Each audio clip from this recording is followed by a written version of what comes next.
Isang disyerto na kalye sa isang maliit na bayan, madilim na nailawan ng mga street lamp. Nakita namin ang isang lumang bahay, ang mga bintana ay malabo, at isang lalaki ang Nakita namin ang isang lumang bahay, ang mga bintana ay malabo, at isang lalaki ang nakaupo sa isang silyon, isang madilim na liwanag na nagniningning sa kanyang mukha. Boses ni Alex, nagsalita ng pagod, na parang nag-aalala, Millhaven. Isang maliit na bayan kung saan ako nanirahan sa nakalipas na 30 taon.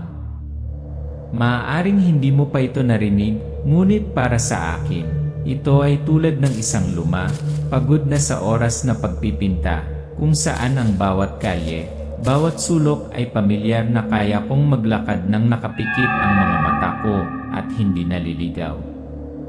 Pero alam mo kung ano ang mga bagay.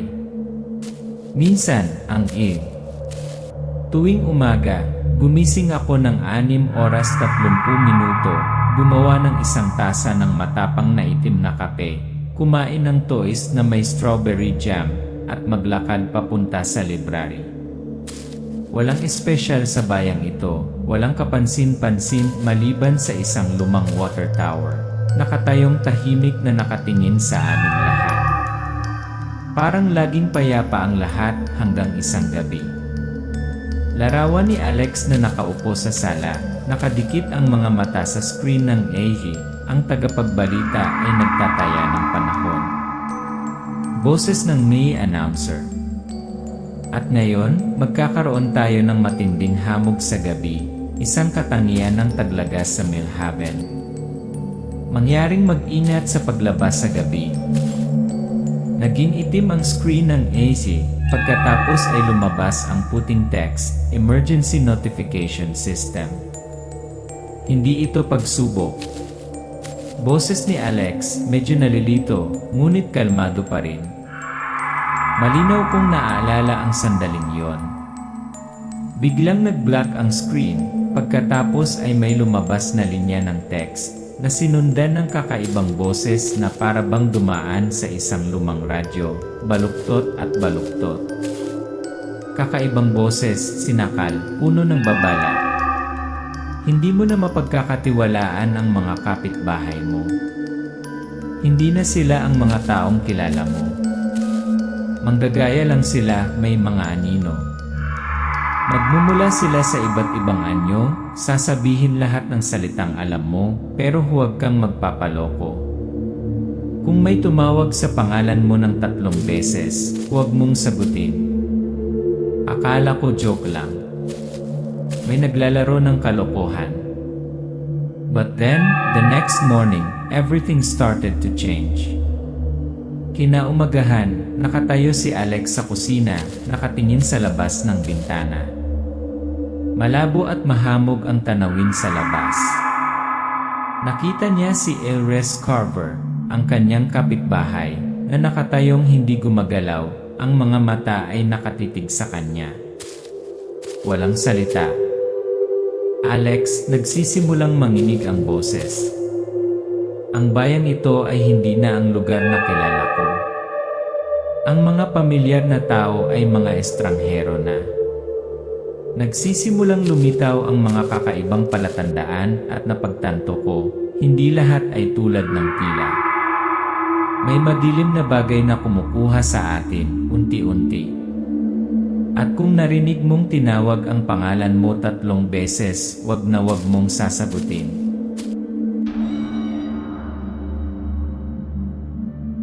Disyerto na mga kalye sa isang maliit na bayan, madilim na nailawan ng mga street lamp. Nakita namin ang isang lumang bahay, ang mga bintana ay malabo, at isang lalaki ang nakaupo sa isang silyon, isang madilim na liwanag na nagniningning sa kanyang mukha. Millhaven. Isang maliit na bayan kung saan ako nanirahan sa nakalipas na 30 taon. Maaaring hindi mo pa ito narinig, ngunit para sa akin, ito ay tulad ng isang luma na pininturahan ng panahon, kung saan ang bawat kalye, bawat sulok ay pamilyar na kaya kong maglakad ng nakapikit at hindi naliligaw. Pero alam mo ba? Minsan, ang mga pamilyar na bagay ay ang pinakadelikado. Si Alex ay nagtatrabaho sa silid-aklatan. Ang mga ilaw ay madilim, sa tahimik na espasyo ay tanging ang tunog ng pag-ikot ng mga pahina. Tahimik ang lahat, maliban sa tunog ng patak ng ulan sa labas ng bintana. Ang buhay dito ay sobrang kalmado na boring. Pero mahal ko ito. Isa akong nilalang ng ugali. Araw-araw, gumising ako ng 6 oras 30 minuto magtimpla ng matapang na kape, kumain ng toast na may strawberry jam. Pagkatapos ay naglalakad ako papunta sa library, kung saan ako nagtatrabaho. Lahat ay sumusunod sa pamilyar na ritmo, walang nagbabago. Hanggang sa isang gabi, kapag ako ay upo sa harap ng lahat ay upo at makikita sa harap. Umupo si Alex sa upuan, may hawak na tasa ng kape. Humarap siya sa pagod ang mga mata pero attentive pa rin. Ang boses ng announcer ay dumating sa Boses ng announcer, mahinahon, gaya ng dati. At ngayon, magkakaroon tayo ng matinding hamog sa gabi, isang katangian ng taglaga sa Millhaven. Mangyaring mag-ingat sa paglabas sa gabi. Biglang pumutol ang boses ng announcer. Itim ang screen ng pagkatapos ay lalabas ang puting text, Emergency Announcement System. This is not a test. Boses ni Alex, nataranta, mahina ang boses, ang mensaheng iyon ay hindi katulad ng anumang nakita ko. Naging itim ang screen, pagkatapos ay may lumabas na linya ng text, na sinundan ng kakaiba, nabulunan, at baluktot na boses. Hindi mo na mapagkakatiwalaan ang mga kapitbahay mo. Hindi na sila ang mga taong kilala mo. Manggagaya lang sila, may mga anino. Magmumula sila sa iba't ibang anyo, sasabihin lahat ng salitang alam mo, pero huwag kang magpapaloko. Kung may tumawag sa pangalan mo ng 3 beses, huwag mong sagutin.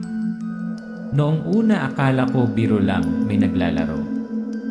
Pero parang hindi tama, parang may mas malaking nangyayari, hindi ko maintindihan. Nagbabago ang buong mundo.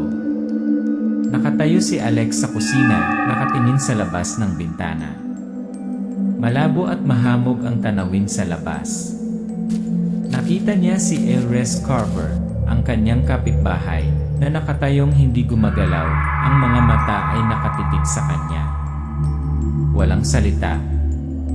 Doon nagsimula ang mga kakaibang bagay. Kinaumagahan, paglakad ko palabas, nakita ko si Elres Carver na nakatayo sa balkonahe. Hindi gumagalaw ang mga mata, hindi kumikislap minsan. Nakatingin lang sa akin, nakatingin kakaiba. Parang wala na siya sa sarili niya. Bumalik sa library, nagtatrabaho si Alex. Lalong bumigat ang kapaligiran. Isang lalaki ang pumasok sa library. Ito ay si Tom, ang dating kaibigan ni Alex. Lumapit si Tom sa book counter, nakangiti ng malawak. And so, Tom went to the library as usual, but today something was wrong. Paulit-ulit ang mga salita niya. 3 beses. Wala nang kahulugan ang mga salita niya, isang walang buhay na pag-uulit. Nakangiti si Tom, nakatayo sa counter ng libro, ngunit walang buhay ang kanyang mga mata, diretsong nakatingin kay Alex. Bumagal ang eksena, binibigyang diin ang kakaibang pag-uulit. Boses ni Tom, paulit-ulit na inuulit ang parehong pangungusap nang hindi nagbabago. Nice day, Alex. Nice day, di ba? 3 beses. 3 beses niyang sinabi yon. Hindi ko mapigilang isipin ang linyang iyon. Nice day, di ba? Hindi kaya na mali ang iniisip kong biro lang ito. The scene fades to black, thunder rumbles loudly. Alex stands alone in the middle of the room, the dim light lighting his face. I can't trust anyone anymore. I can't trust myself. This whole town has been replaced. At kung narinig mong tinawag ang pangalan mo 3 beses, wag na wag mong sasagutin.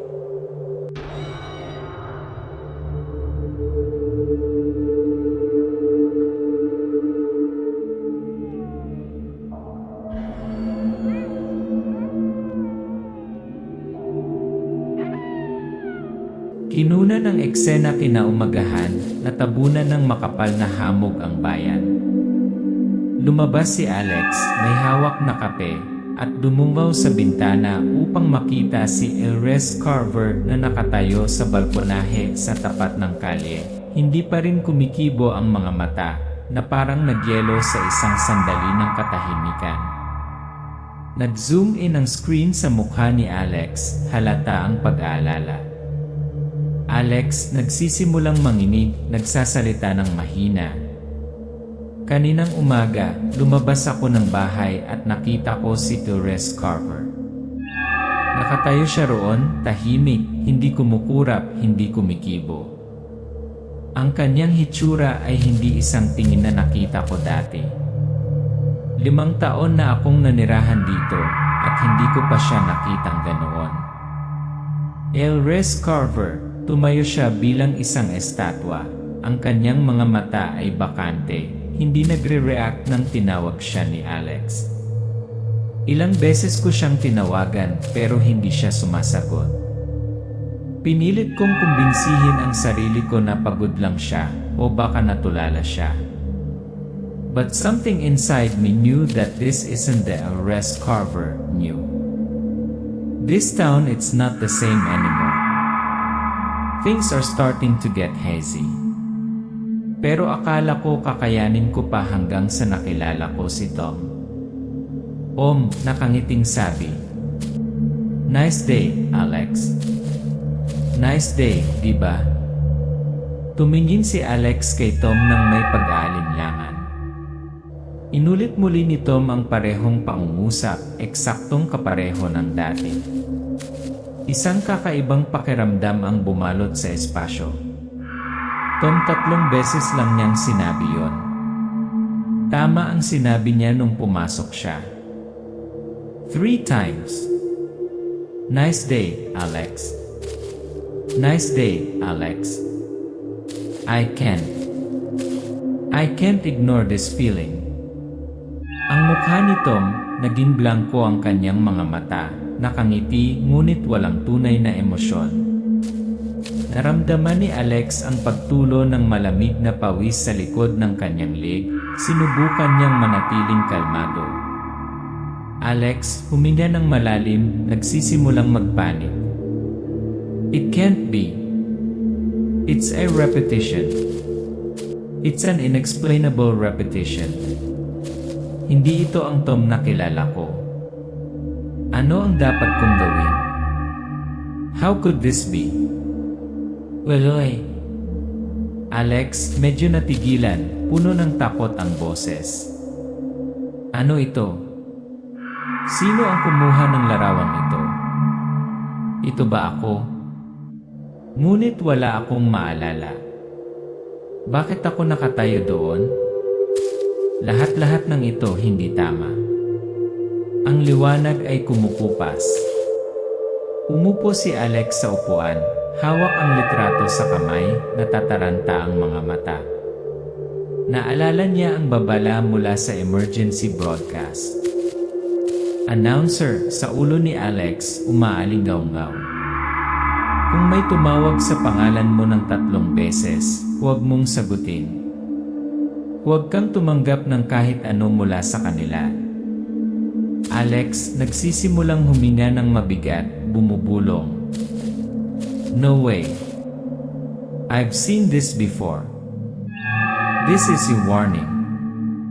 A real warning. This is no joke. This town, it's not the same anymore. Alex, mabangis na sabi na parang walang babalikan. Hindi ko na kayang manahimik. Ang mga tao sa bayang ito wala na sa sarili nila. May pumalit sa kanila. Isang bagay na hindi ko maipaliwanag. At ako kailangan kong malaman ang totoo. Kahit na ano.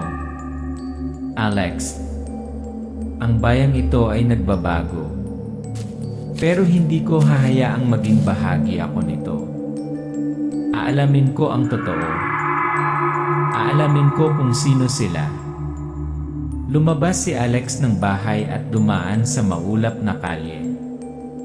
Ang mga silweta ng mga taong bayan ay nakatayo, walang laman ang kanilang mga mata, na para bang hindi sila totoong tao. Mabagal na galaw, suspenseful, tense na musika.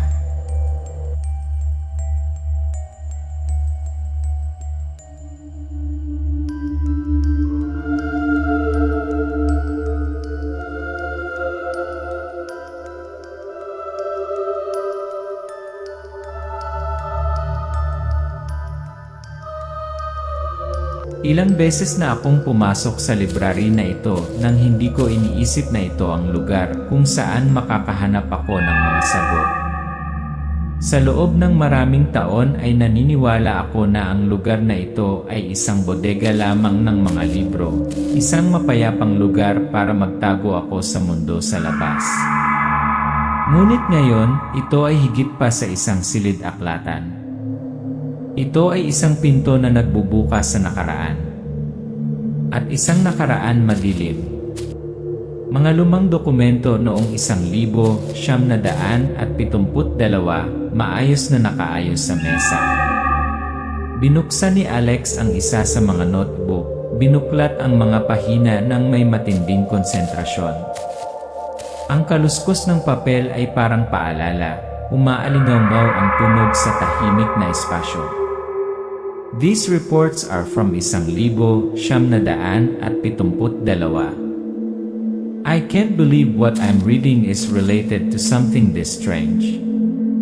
Reports of mysterious sounds and apparitions at the Millhaven Textile Mill.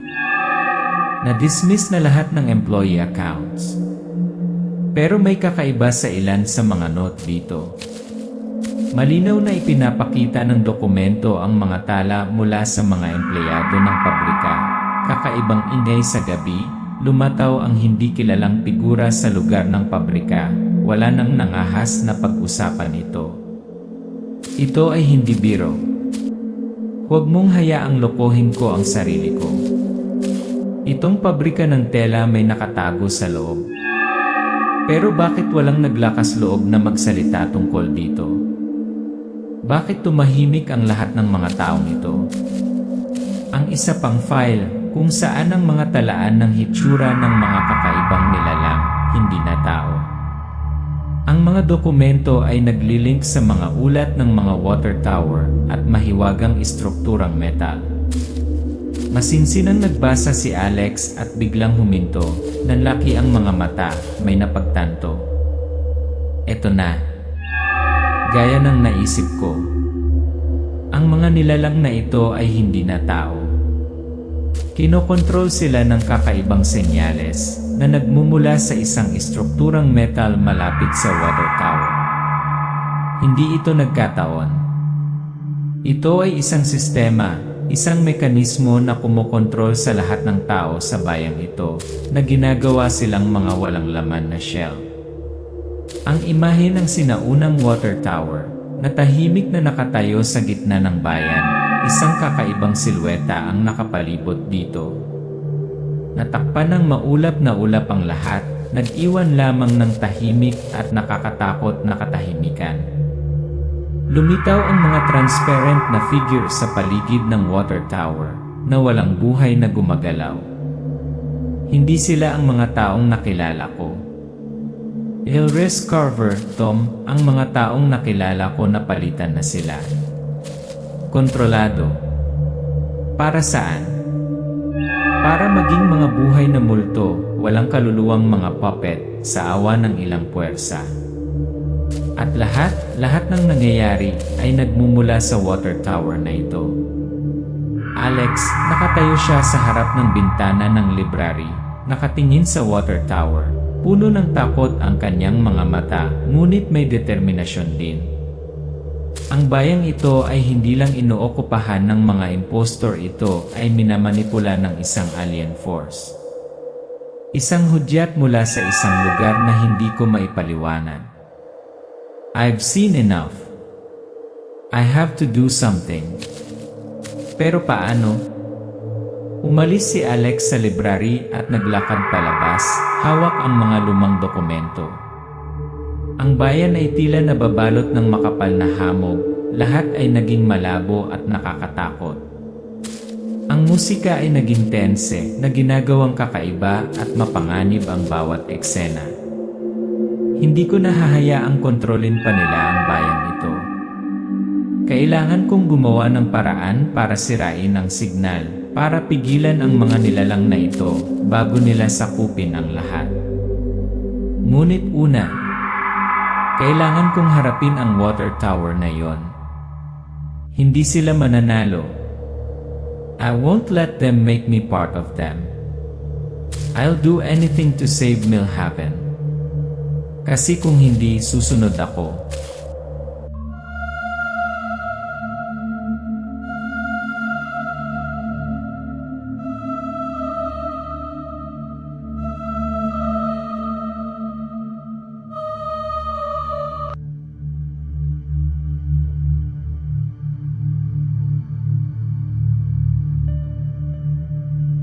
Alex, seryoso, tense ang boses. Wala na tayong masyadong oras, Jemmy. Ang signal na ito, mas malakas ito kaysa sa inaakala ko. Pero nakahanap ako ng paraan para malabanan ito. Kung magagamit natin ang transmitter sa bayan, makakagawa tayo ng counter signal na nakakagambala sa kanilang kontrol. Si Jemmy, ang matalik na kaibigan ni Alex, ay tumatango. Gumuhit siya ng mapa at itinuro ang lokasyon ng water tower, na pinaniniwala ang pinagmulan ng malakas na signal. Jemmy, nag-aalala, mahinang boses. Ngunit paano tayo makakarating sa transmitter na yon nang hindi nila napapansin? Alam nilang sinusubukan nating sabotahe ang kanilang mga plano. Larawan ni Alex na nakatingin sa labas ng bintana, kung saan natatakpan ng dilim ang bayan. Tahimik na nakatayo ang higanting water tower, parang halimaw na nagmamatsyag sa bawat galaw nila. Ang musika ay bumubuo ng tensyon. Alex, medyo pagod, ngunit determinado. We have to take a risk. Wala nang ibang paraan. Kung wala tayong gagawin, ang bayang ito ay ganap na sakupin at mawawala sa atin ang lahat. Hindi ko hahayaang mangyari yon. Hindi na tao ang possessed. But I can't let them win. I will save Millhaven. Kahit anong harapin ko, hindi ako susuko. Bayan, kung saan kumikislap sa dilim ang madilim na liwanag ng mga street lamp. Lumabas sina Alex at Jemmy, bitbit ang mahahalagang kagamitan at mga dokumento. Pareho silang lumakad na may determinado, ngunit nakakatakot din na mga tingin sa kanilang mga mukha. Jemmy, nakatingin kay Alex, nag-aalala ngunit determinado rin. We have to get through that area. They're around the town. Every step will be dangerous. Alex, nagsalita sa isang malakas, mapilit na boses. We have no choice. Kung hindi tayo titigil, mawawala ang lahat. Sa isang madilim na sulok ng kalye, ang mga silhouette ng mimics ay nagsimulang lumitaw mula sa mga nakatagong sulok, kakaiba at hindi nakikilala. Hindi na sila tao, mga kakatwa, walang kaluluwang clone. Alex, nakikita ang mga panggagaya, nababalisa ang boses ngunit determinado. Papalapit na sila pero kailangan nating magpatuloy. Pumasok sina Alex at Jemmy sa loob ng lumang gusali kung saan matatagpuan ang transmitter. Mabilis na naglakad ang dalawa, sinusubukang iwasang makita. Ngunit sa kasamaang palad, natuklasan sila ng mga panggagaya at nagsimula ang paghabol. Ang mga dating residente ng bayan, na ngayon ay naging walang kaluluwang mga kaaway, hinahabol sila. Jemmy, hinihingal, nag-aalala.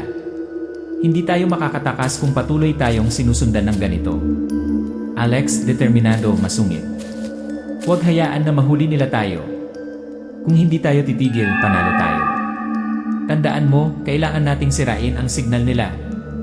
Sa pagitan ni na Alex at Jemmy, tumakbo sila papasok sa gusali, naglakad sa madilim na mga pasilyo, at sa wakas ay nakarating sila sa transmitter control room. Detalyadong kuha ng mga kamay ni Alex sa pagsasaayos ng kagamitan, pagsaksak sa mga wire, at paghahandang gumawa ng reverse signal. Alex, na may matinding konsentrasyon, kagyat na boses. Segundo na lang ang natitira. I have to do it, this is our only chance. Ang mga mimik ay dumadaloy sa gusali, ang mabibigat na yabag ay umaalingaw-ngaw sa mga pasilyo. Lumapit sila na may isang manipis na layer na lang ng pinto na natitira para sa proteksyon. Jamie, panic pero sinusubukan pa rin. Wala na tayong oras, Alex. Papalapit na sila. Alex, huminga ng malalim, gumagana pa rin ang mga kamay sa device. Kaunti na lang. This is our only chance to stop their control. Lumapit ang mga mimik sa control room. Sa wakas ay na-flip ni Alex ang switch at isang malakas na alon ang lumabas mula sa device. Natigilan ang mga panggagaya, nagsimulang manginig ang kanilang mga katawan pagkatapos ay biglang bumagsak. Ang tunog ng pagkabasag ay umalingaw-ngaw sa buong silid. Huminga ng malalim si Alex, ngunit bahagyang ngumiti. Ganito tayo lumaban. Never give up. Ang mga panggagaya ay nagsimulang lumayo na parang napalaya mula sa kontrol. Nakatayo doon sina Alex at Jamie, nakatingin sa lungsod na unti-unting nabubuhay. Ang eksena ay kumukupa sa dilim, pagkatapos ay lumiliwanag mula sa mga kumikislap na ilaw ng Millhaven. We won, Jamie. But this war never ended. Ang screen ay dahan-dahang kumukupas sa itim, kakaibang mga tunog na nananatili sa hangin, isang paalala na ang kadiliman ay nagkukubli pa rin sa isang lugar.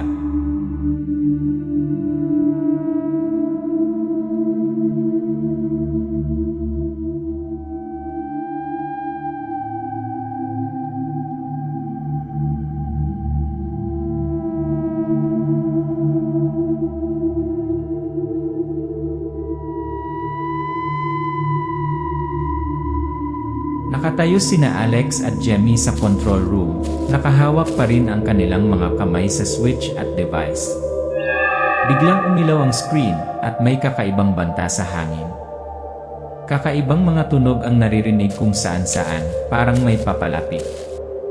Lumitaw mula sa madilim na sulok ng silid ang malabong mga figura ng mga panggagaya. Alex, huminga ng malalim, balisa. Hindi natin ito magagawa magpakailanman, Jamie. Ang senyales na ito ay naglalapit sa kanila. Ang mga panggagaya ay gumagalaw patungo kina Alex at Jamie. Hindi na sila tao, mga guwang na katawan, gumagalaw ng walang buhay at hindi mahuhulaan ng mga paggalaw. Jamie, nag-aalala ngunit sinusubukang manatiling kalmado. Kailangan nating kumilos ng mas mabilis. Hindi natin sila maaaring hayaang makarating sa device. Kung hindi, magiging walang kabuluhan ang lahat. Sinusubukan nina Alex at Jamie na panatilihin ang signal, ngunit ang mga panggagaya ay pumapalibot sa kanila mula sa lahat ng panig. Ang pakiramdam ng inaatake mula sa labas at sa loob ay nagdulot sa kanila ng pagkalito. Ang bawat aksyon ay dapat maganap ng mabilis, bawat segundo, bawat minuto. Alex, nabigo. Hindi tayo maaaring magpatuloy ng ganito. Hindi natin kayang panatilihin ang signal na ito habang buhay. Sisirain nila ang lahat. Sinimulan ni na Alex at Jamie ang pagsunog ng mga bagay na may kaugnayan sa mga panggagaya, mga dokumento, mga larawan, mga kakaibang bagay. Ngunit nang matapos silang maghanda, napuno ng lamig ang silid. Alex, frustrated. Sinunog namin lahat pero masyado silang malakas. Huli na. Nakontrol na nila ang malaking bahagi ng bayan. Ang imahe ng bayan, kung saan gumagalaw ang mga gumagalaw sa madilim na gabi, na para bang sinakop na nila ang bawat sulok ng Millhaven. Ang mga lansangan ay desyerto, naiwan lamang ang walang kaluluwang mga kaaway na gumagala. Ang bayan na dating mainit na lugar ay naging isang hindi matatakasan na impyerno. Jamie, huminga ng malalim na tatakot. Hindi namin mailigtas silang lahat. Pero at least sinubukan namin. What about the rest, Alex? Alex, seryoso, nag-isip. Ang pakikipaglaban ay hindi lamang tungkol sa pagprotekta sa ating sarili, Jamie. Kailangan nating iligtas ang natitira, kahit na ang ibig sabihin ay isakripisyo ang lahat. Kung hindi, mawawala sa atin ang lahat.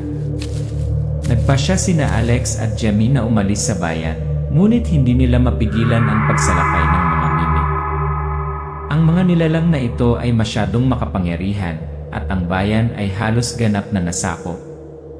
Ang slow motion ay makikita sina Alex at Jamie na nakatayo sa harap ng mga gate ng bayan, nakatingin sa madilim na ilaw. Ang kadiliman ay sumasakop sa buong lungsod. Alex, seryoso. We have to leave here, but I know this isn't over. They can't be destroyed overnight. One small mistake and they'll be back. And this time they'll be stronger than ever. Alex, pabulong bilang babala.